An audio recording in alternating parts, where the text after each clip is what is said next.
Amanhã é uma data histórica para a Igreja Católica. Irá começar oficialmente o conclave que vai escolher o novo Papa, sucessor, de Francisco.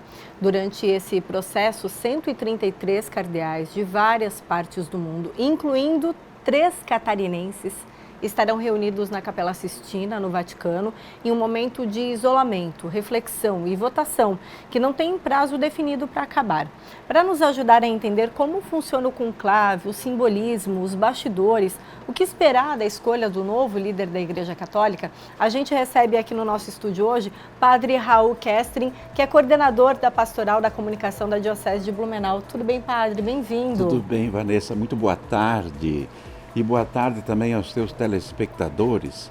É uma alegria estar aqui muito grande, porque está em evidência assim, um aspecto muito importante da Igreja, não só da Igreja Católica. O Papa Francisco angariou assim, muitos amigos de todas as religiões, né? Essa decisão tem um impacto global também, né? Dentro e fora da Igreja Católica, né? Exato, porque o Papa Francisco, colocou em pauta, praticamente no mundo todo, por exemplo, a questão da ecologia.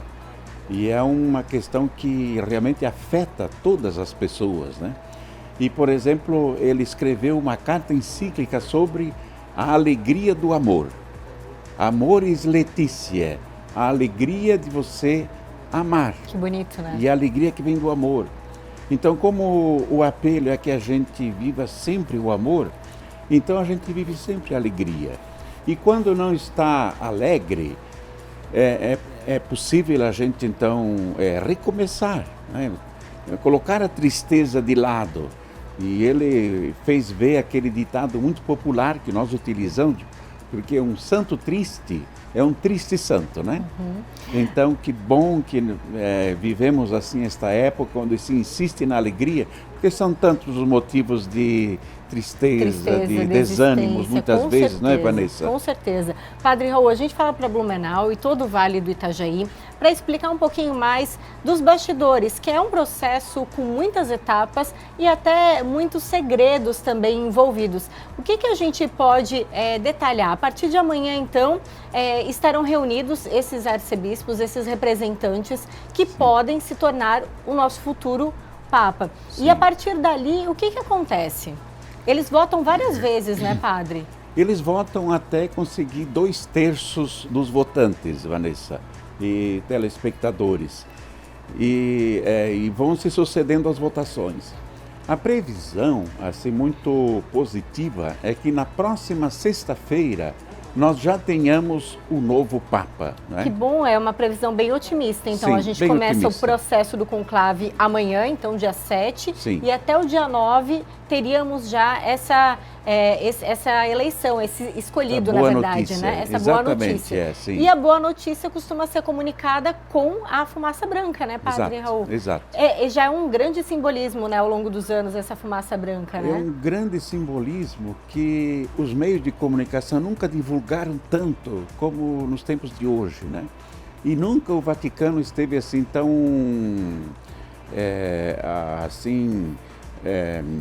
visto, né, em todos os seus aspectos, como nessa questão. Parece que à medida que os processos de comunicação, os instrumentos de comunicação vão se aperfeiçoando, mais nós vamos vendo esses segredos, que antes eram muito mais segredos, né?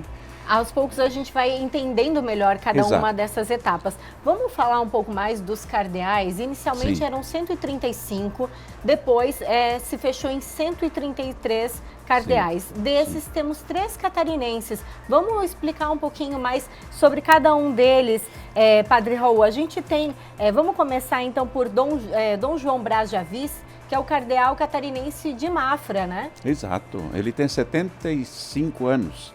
E é bem assim cotado também para ser eleito.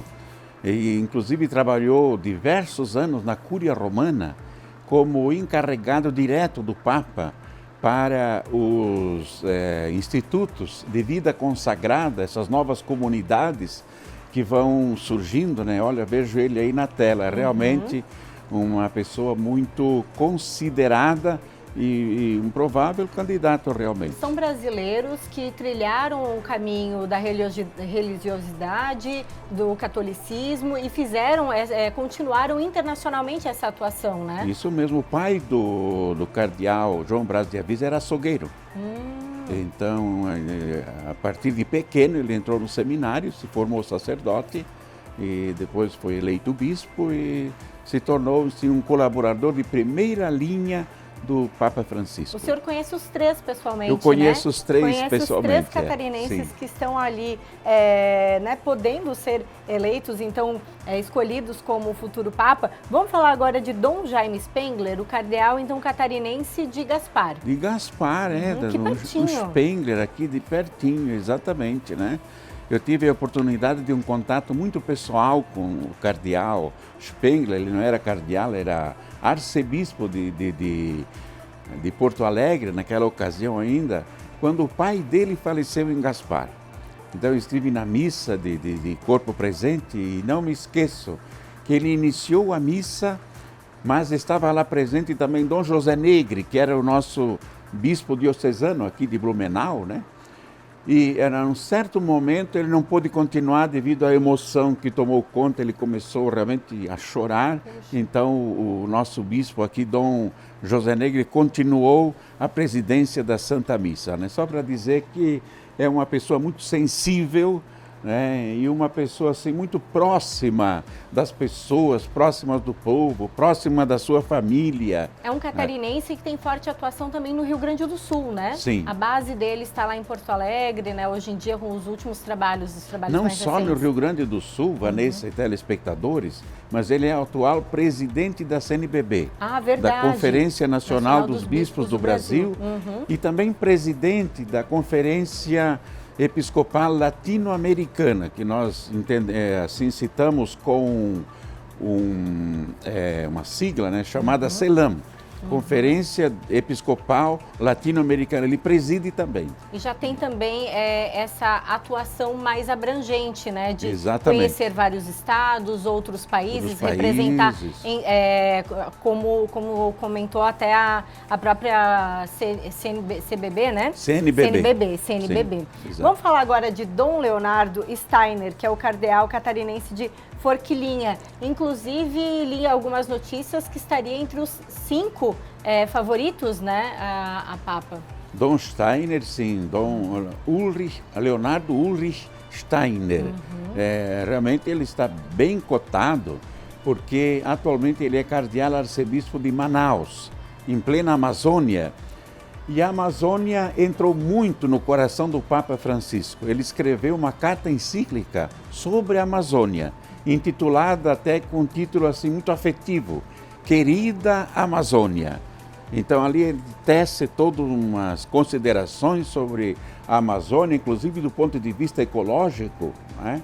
Seguindo, inclusive, a linha do Papa Francisco, que era muito defensor das causas ambientais, né? Exatamente. Aliás, foi o Papa Francisco quem escreveu essa carta encíclica, né? Eu posso ter me equivocado ali, mas foi o Papa Francisco que escreveu esta carta encíclica, mas que ele fez também as suas sugestões, deu também a sua Steiner, então Dom Leonardo colaboração. Steiner tem colaboração nesse documento, que é um documento bem importante. E agora a gente vive, então, a presença deles lá no Vaticano, né? Ficam isolados do mundo, sem comunicação, né, padre? Sem comunicação, absolutamente. Estão na Casa Santa Marta, são colocados ali em quartos assim individuais, que são sorteados pelos cardeais, né? E amanhã, Vanessa, tem a primeira votação.